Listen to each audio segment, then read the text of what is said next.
listen to me. There has been, I'm telling you, Mr. Speaker, please, Mr. Speaker, please, with all due respect, I have been chased through the bushes for the past 3 months. I cannot come here and you tell me that I should be discussing the Economic and Social Council, our children out of school, our lawyers in jail, and all that is happening in West Cameroon. It means nothing to you. Where in your standing orders, Mr. Speaker, where in your standing orders do you have space for us to discuss the issues that have to do with the people of West Cameroon? You tell me, then I'll go and sit down. Because you don't seem to have an agenda for us. You don't seem to have it. So what are we supposed to do? It is also part of the humiliation. Mr. Speaker, yeah, I am now telling you that the person who ordered for my arrest, tell him I am here.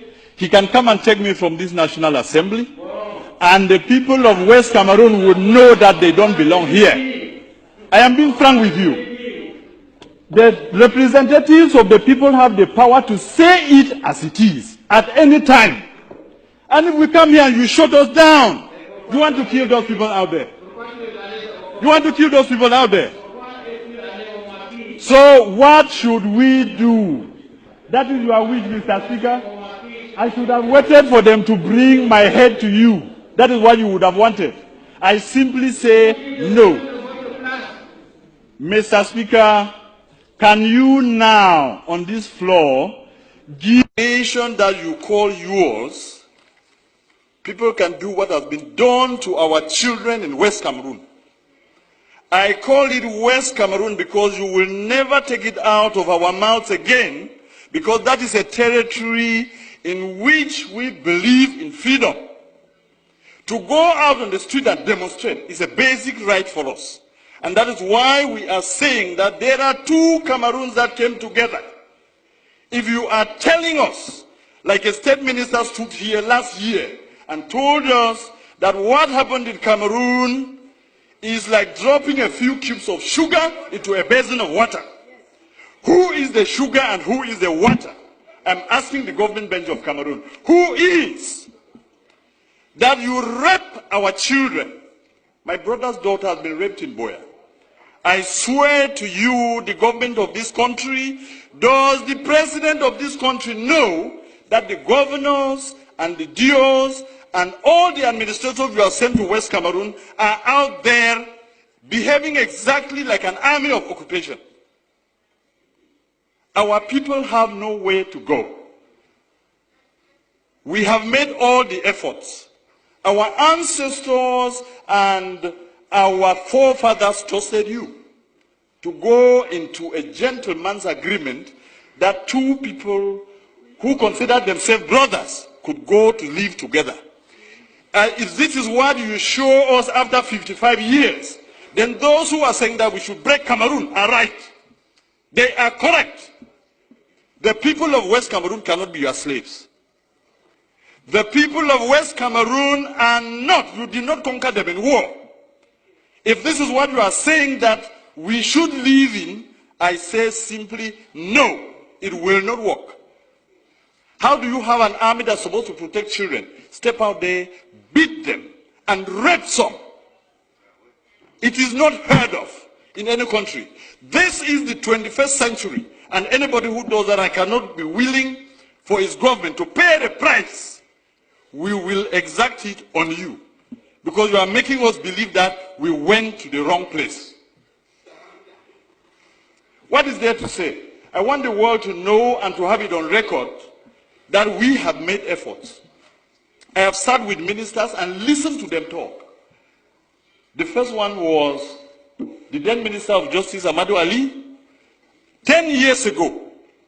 And I took my time, drove from Como to Yaoundé to tell him something is brewing out there. This thing that you people are sending gendarmes to beat people up and say all of these things, there is pain in West Cameroon. And as Minister of Justice, be very careful. What happens there? And he turned around, looked at me, and told me, Mr. Wilbur, it is your people who choose to come here. He is alive. He told me. Last week, I went to see the Minister of Higher Education,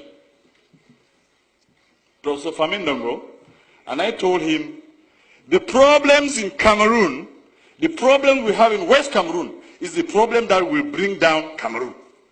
If you do not handle it well, you will not know Cameroon as it is in a few months or in a few years. When people have had pent-up anger and pain, humiliation, for over 50 years, when it bursts out, you will never be able to control it. And I told him. And simply what he asked me was, qu'est-ce que vous allez faire? Because you have your army of occupation out in West Cameroon, you believe that when the people will rise, even if you took the whole of the French army and added to yours, you will never bring them down. And we have no need for that. We don't have any need for that in the 21st century. I was one of the believers in a unified Cameroon. And I want to tell this house that what has happened to those children in Buea University and in Bamenda has convinced me that the people who say Cameroon should go in two parts are correct. And there are more and more of us out there who now believe that it is the ultimate end. I listened the other night, an offer of 1,000 jobs, an offer of 2 billion francs for lay schools, and I laughed at myself. Are my people slaves? So you now take them to be your dogs, that you can beat and wound and maim, break their bones, then throw a piece of meat for them to fight over. It has to end. If we, the people of West Cameroon, have to continue doing what we are doing, it is because we believe that the more is always the merrier. When you have more people, you have more chances of surviving in life. If the more people who are the people of East Cameroon have proven to us that our blood means nothing, then it is time for us to say it will soon be over. I want to give you a quote here in this house that I borrowed from the American liberators. When injustice becomes law, resistance becomes a duty. The people of West Cameroon have a duty to resist your oppression. I called it oppression because of what I've seen in the field. Let me quote you another two instances. 3 weeks ago, there was an incident in Bangolan, which is a neighboring village to Jakiri, where I come from. And I don't know what it was about, and a gendarme officer was killed. And the forces of law and order, under the instructions of the SDO of Ngokitunya, move into Jakiri, a neighboring village, and take away 100 men. Just beat them up, break their bones, and then just leave them there. And I went to that place where he took these people, and I told him, Mr. SDO, you are going to release my people. He sent soldiers to me, and one of them told me, I said, I am the representative of these people because I'm a parliamentarian. And the guy, young man, turned around and asked me, Et puis quoi? On n'est pas ici à Yaoundé. And he drew a line on the ground to tell me, if you cross here, you will see the consequences. Unfortunately for him, I happen to be a descendant of the warriors, so nobody draws a line before me. And I crossed, and I told him, shoot me. I told the SDO, release my people. In 12 hours, he released them. But some are still lying in the hospital. They beat and kicked a woman and she miscarried, a pregnant woman. And nobody can question this. That is the reason in this master plan to finish our culture and our people. You have chosen that every single administrator or every commander of the army is from East Cameroon. That is why they sit there and they can kill the people without remorse. This has to end. Mr. President, Mr. Speaker, I want to repeat this quote. When injustice becomes law, resistance becomes a duty. We, the people of West Cameroon, will resist you, and if you want to take that territory by force, you will kill to the last man before you take it. And you can start from me today. You can start from me. It has to end. Somebody has to know that this is not how you treat a people. 50 years is too long. 50 years is a very, very long time. And we come here and sit just talking about the budget. You normalize murder. You normalize rape. Mr. Speaker, I am sorry to tell you that this is part of the resistance. You will hear me to the end. When injustice becomes law, resistance becomes a duty. It is my duty to defend my people. You will not stop me because of lack of time. Or if you want to, you can call your brutal gendarmes to come and kill me here. I will not. I will not. I want you to hear this, Mr. Speaker, that my people are suffering, and that the cube of sugar that was defined in this house, are you just angry, Mr. Speaker, that the person you considered your slave, a slave has risen in the master's house and is asking a question?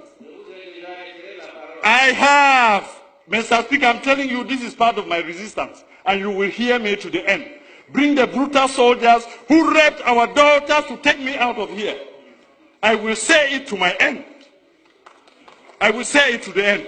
There is nothing you can do to me. I'm wondering whether His Excellency the President of the Republic knows that the governors and the DOs are behaving exactly when they are posted to West Cameroon as colonial masters. When they abuse people and insult them and do all they have done, we have to resist, and we have to tell you our people will not be brought down because we came into this union as equal partners. Yes, sir. And I am done. And I am done. And we will resist. And there is nothing you can do to stop us, because this is part of our culture that we inherited. You people who fear every administrator and every ruler, we challenge our rulers, we take them to task, and that is why they are accountable. Thank you very much.